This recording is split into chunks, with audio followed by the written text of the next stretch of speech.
হলেও হাত পেতে দাঁড়িয়ে থাকবে, ওটা কিন্তু আমার আপনার জন্য খাওয়া জায়েজ নয়।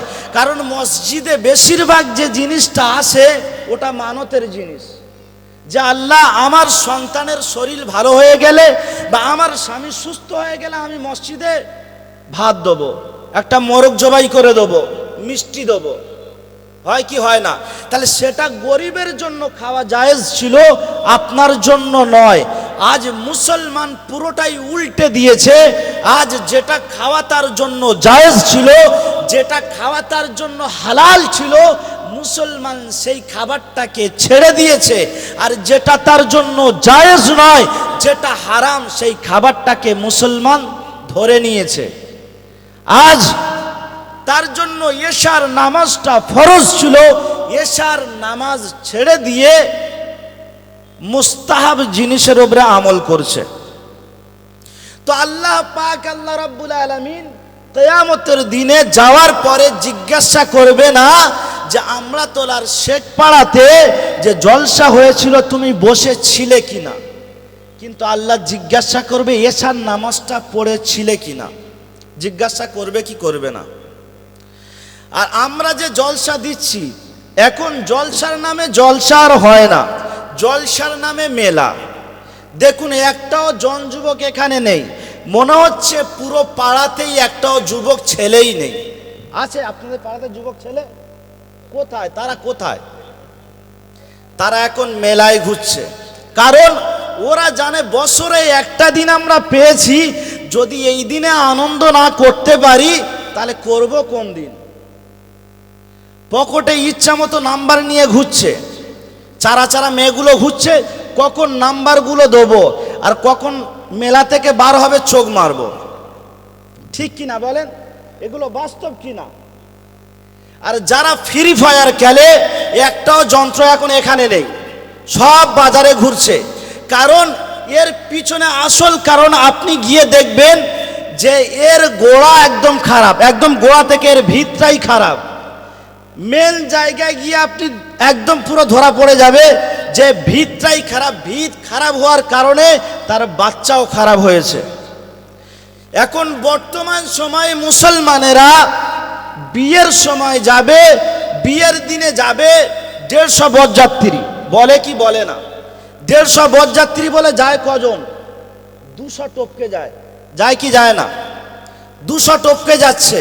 তারপরেও মুসলমানের লজ্জা শরম লাগেও না যে আমি যে 200 জন বরযাত্রী নিয়ে যাচ্ছি, এটা আল্লাহর রসুলের সুন্নত আছে কিনা একবারও চিন্তা ভাবনা করি? একবারও চিন্তা ভাবনা করি না। 200 জন বরযাত্রী নিয়ে খেতে গিয়েছে।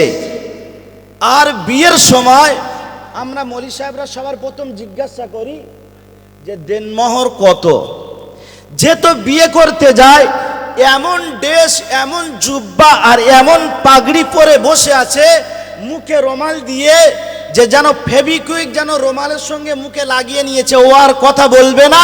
আর ফেরেশতারা ওকে কথা বলতে মানা করেছে, ঠিক কি না? সাইড থেকে দুটো চামচা উঠে বলে দেনমোহর আর কত? 1000 টাকা মান। বলে কি বলে না? চামড়া গুটিয়ে দেবো বেয়াদব। ইসলামকে, শরিয়তকে নিয়ে তুমি খেলতে চালু করেছো। শরিয়তটা তোমার বাপদাদার ধর্ম নয়। কবে তোমার বাপদাদা ঠাকুরদা 1000 টাকা বেঁধেছিল, ওই 1000 টাকা এখন আছে? আছে। বর্তমান বিয়েতে দেনমোহর শরিয়ত মোতাবেক 3 থেকে 3500 টাকা। আবার অনেকেই বসে আছে যে ছকিনা ভাবির পান খেয়ে দেনমোহর আদায় করে দেবো। ফেরেশতারা বলছে কবরে একবার ঢুকে দেখ, ওই যে কাঁচা বাঁশ দিয়েছি না, ওই কাঁচা বাঁশ দিয়ে উল্টো পাল্টা পেটাবো। আর বিয়ে বাড়িতে সবচেয়ে হারামখোর কারা হয় জানেন? জানেন কি?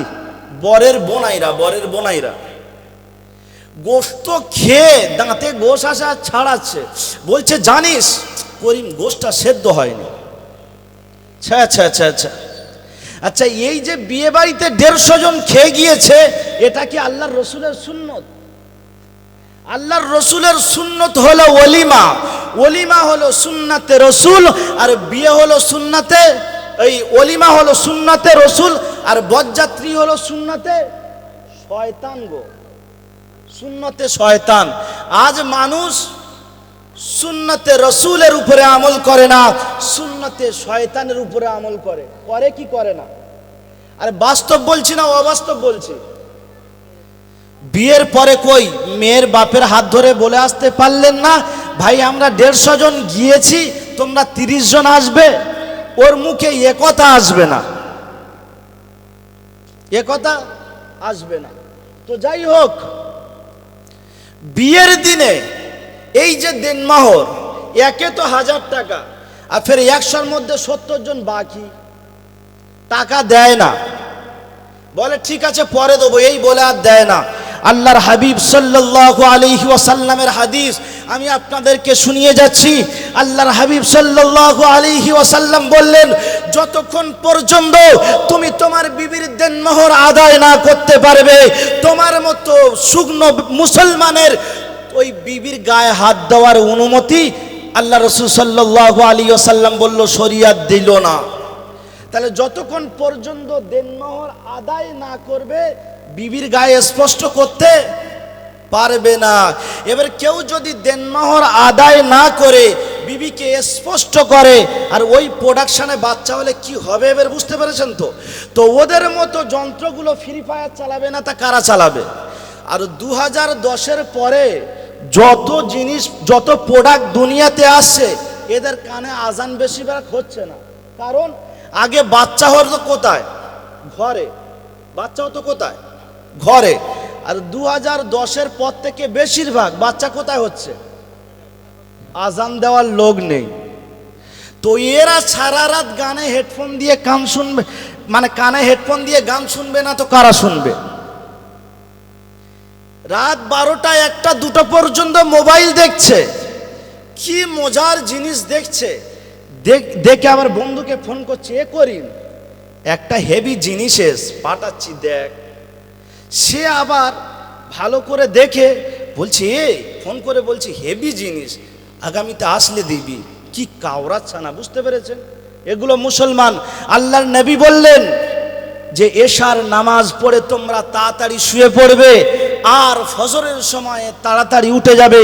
আজ মুসলমানের ছানা তারা রাতের বেলা শোবে রাত 2টোর সময়, আর সকালবেলা ঘুম থেকে উঠবে সকাল 10টার সময়।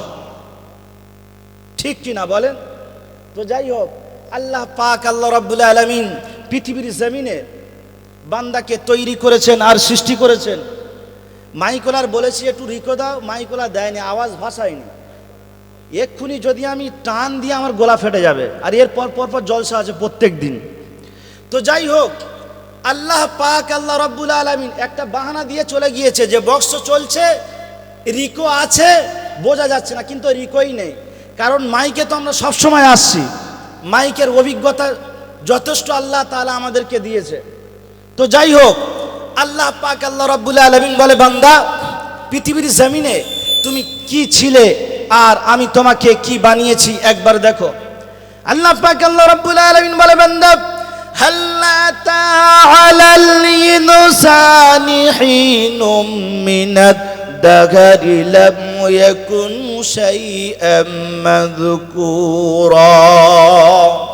মানুষের জীবনে কি এমন একটি সময় আসে নাই যেদিন তার নাম ছিল না, যেদিন তার বাড়ি ছিল না, যেদিন তার গাড়ি ছিল না, জায়গা জমি ছিল না, কোনো কিছুই ছিল না।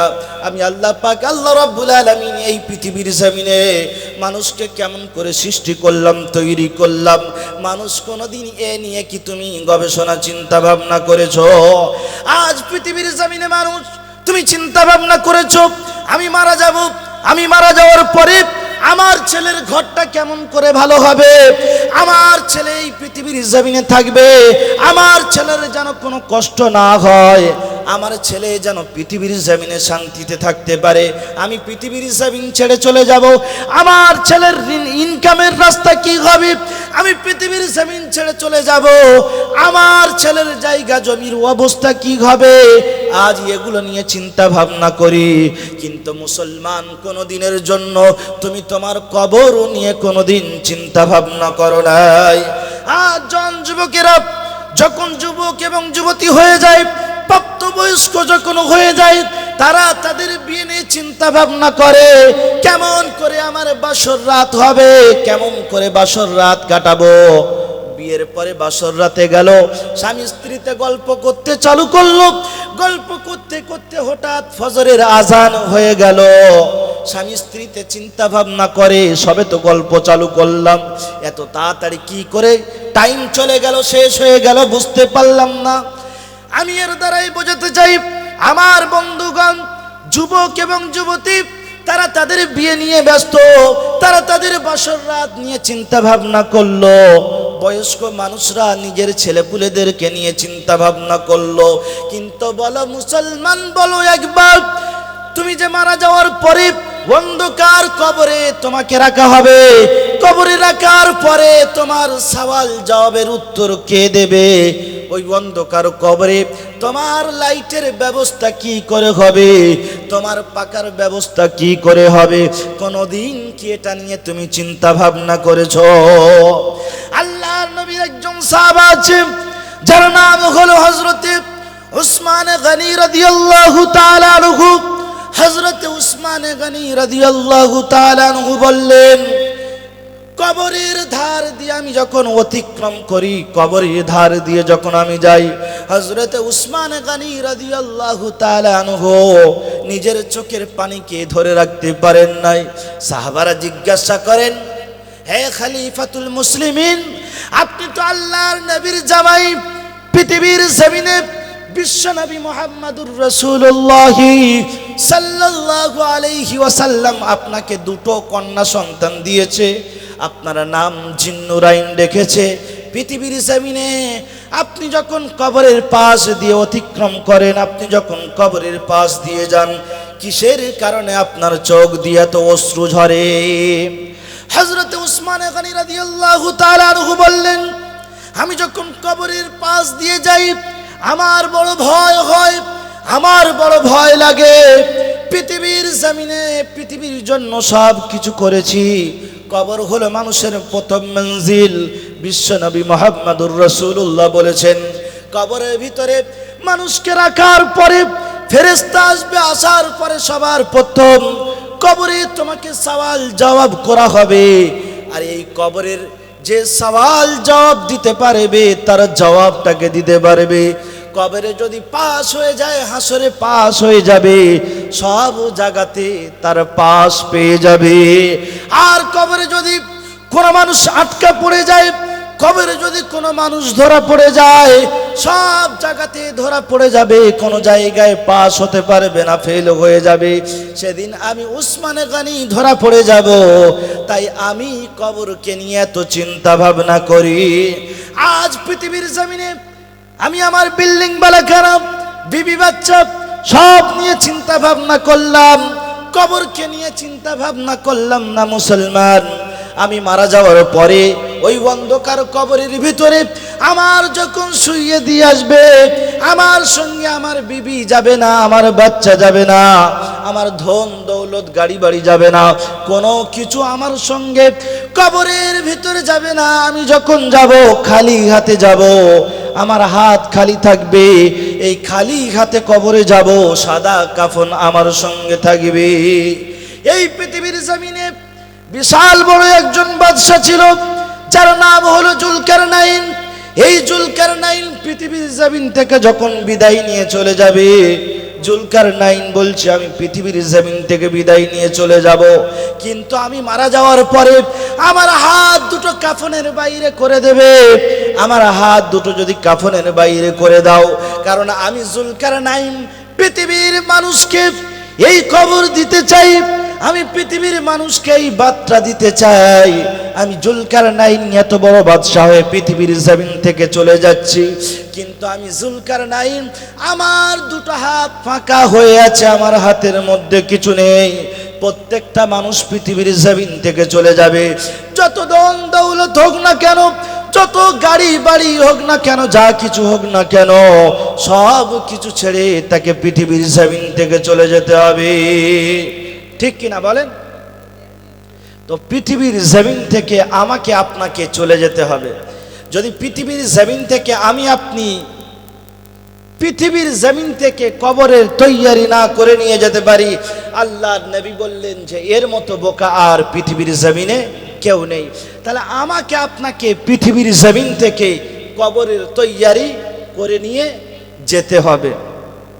আজ পৃথিবীর জমিনে আমার আপনার গ্রামে আমি আপনি জলসা দিয়েছি, আমি আপনি বিশাল টাকা খরচা করেছি, কিন্তু আজ আফসোসের বিষয়, দুঃখের বিষয় যে এই গ্রামে এতগুলো ঘর হওয়ার পরেও, এতগুলো মানুষ থাকার পরেও মাত্র এই গুটি কয়েকজন মানুষ বসে আছে।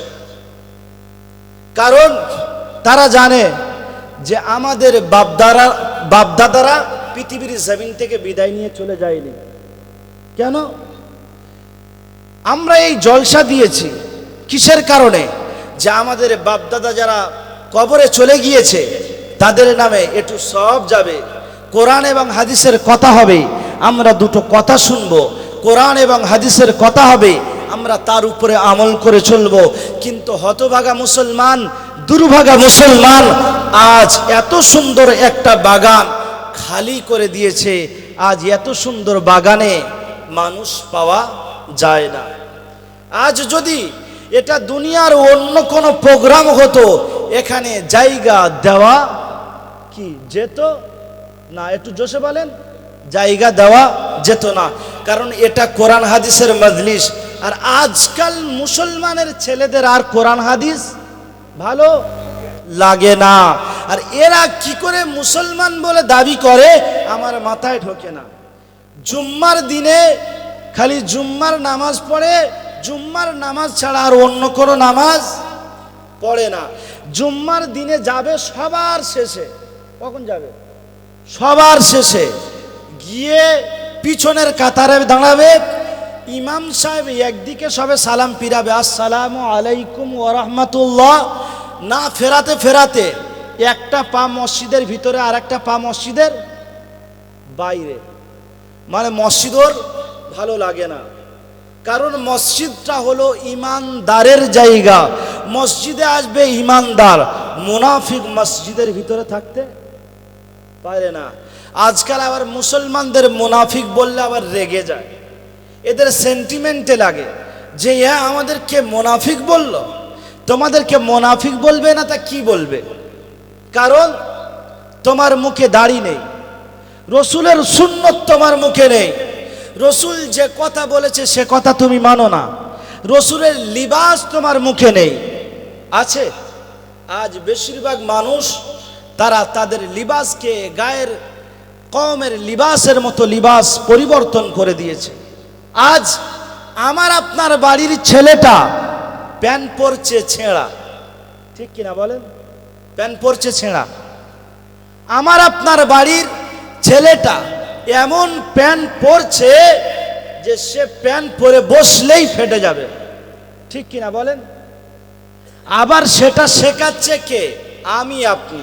কারণ আমার আপনার বাড়ির ছোট্ট সন্তান যে কিছুই জানে না, যে কথা বলতে পারে না, তাকে নিয়ে দোকানে গিয়ে এমন চুল কেটে দিয়েছে যে 2 ধার থেকে চুল উঠে গিয়েছে আর 20 খানা চুল উড়ছে। সে এখন কিন্তু কথা জানে না, স্টাইল সম্পর্কে বোঝে না, কেটে দিচ্ছে কে? বলে আমার একমাত্র ছেলে, আদরের ছেলে, ও বড় হলে ঠিক হয়ে যাবেন। বড় হলে এদের কপালে জুতো ছাড়া আর কিছু জুটবে না। এখন বলে জানেন না যে মলি সাহেব একটু দোয়া করে দিন না, আমার ছেলে আর আমার মেয়ে আমার আর দেখে না, আমার বৌমা আমার ভাত দেয় না। বলে কি বলে না? আরে বৌমা ভাত দেবে কি করে?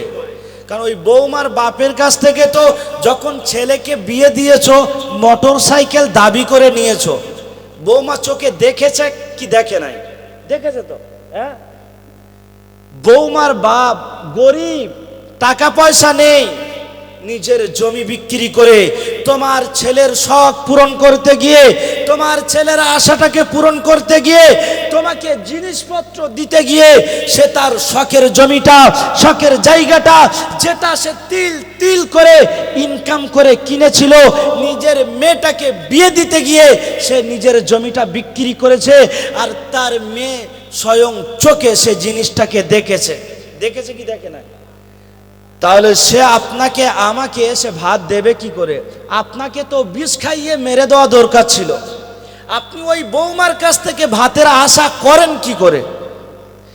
যে বৌমা নিজে চোখে দেখেছে যে আমার বাপ নিজের মাথার ঘাম পায়ে ফেলা ইনকাম করা টাকা দিয়ে আমাকে আপনাকে এই বাড়ির বউ বানিয়েছে, তাহলে সে ভাত দেবে বলে মনে হয়?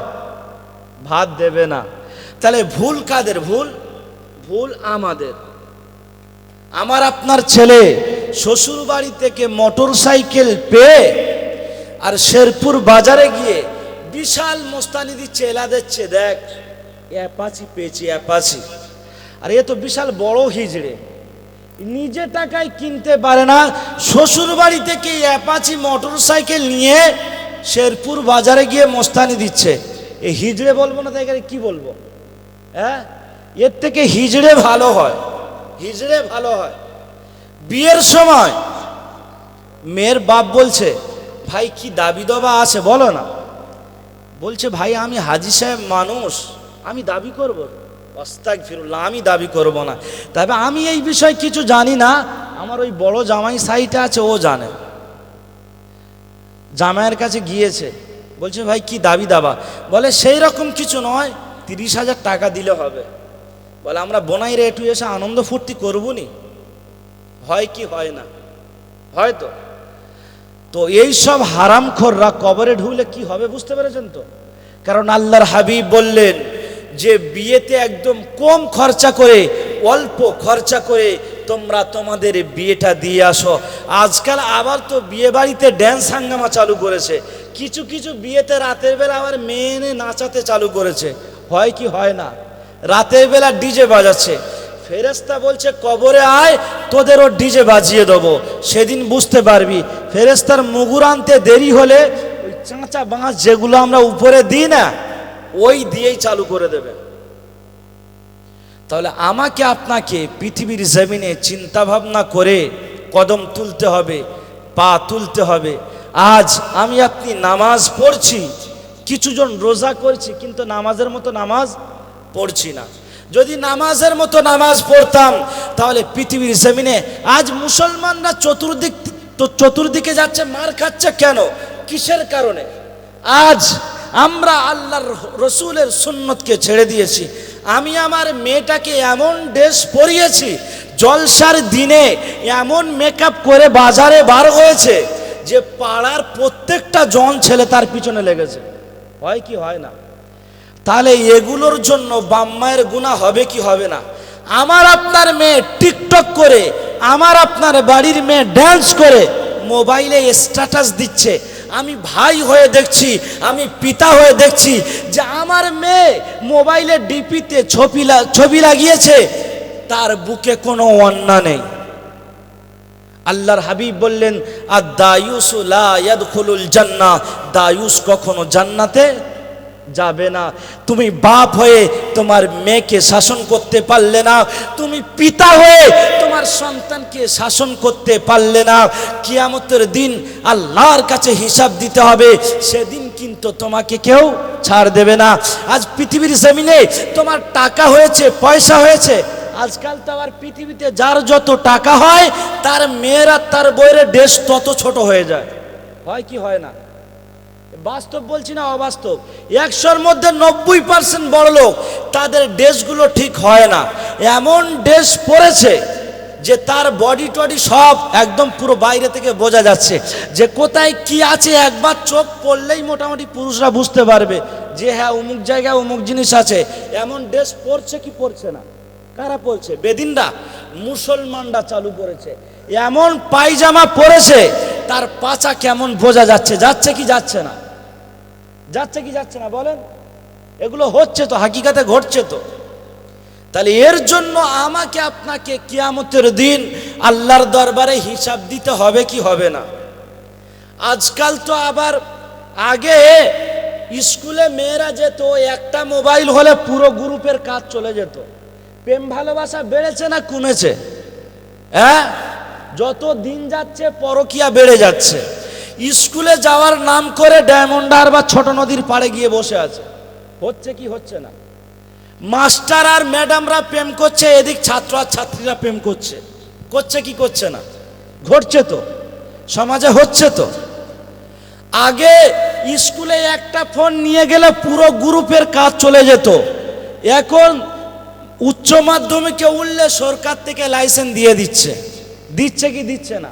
উচ্চ মাধ্যমিকে ওঠো, 10,000 টাকা নাও, আর মোবাইল দোকানে গিয়ে ওপো নেবে না ভিভো নেবে না রিয়েলমি নেবে, যেটা খুশি নাও, সারা রাত ধরে ফোন চালিয়ে যাও, কোনো অসুবিধা নেই।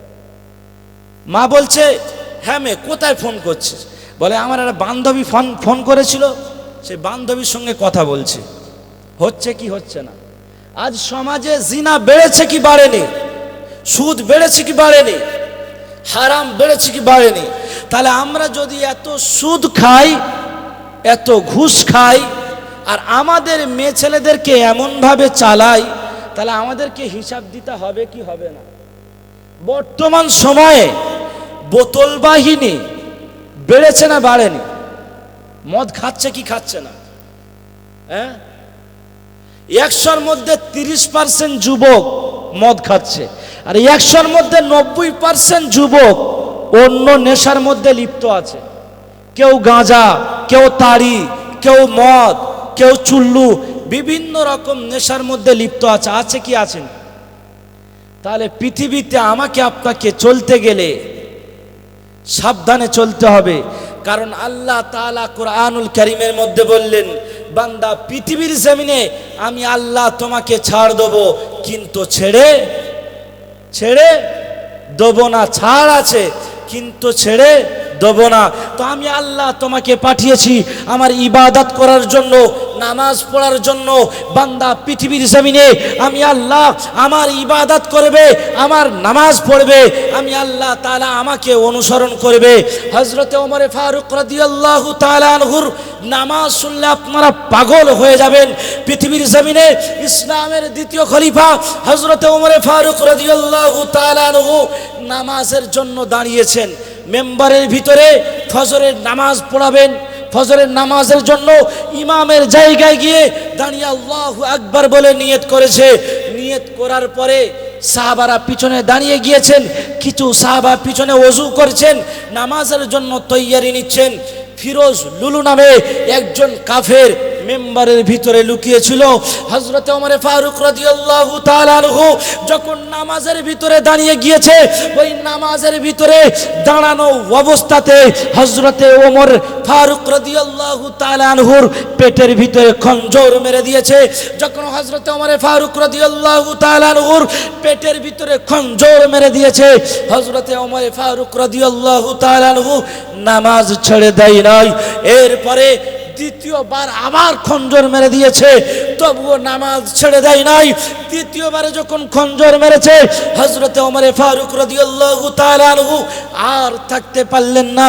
পিছন থেকে একজন সাহাবাকে টেনে পিছন থেকে টেনে সামনে নিজের জায়গাতে দাঁড় করিয়ে দিলেন। হযরতে ওমর ফারুক শুয়ে পড়লেন মেম্বারের গায়ে। পিছন থেকে যে সাহাবা আসলো, সঙ্গে সঙ্গে একদম শর্ট কেরাত দিয়ে নামাজ শেষ করলো। সাহাবারা বুঝতে পেরেছে কোনো একটা অঘটন ঘটে গিয়েছে।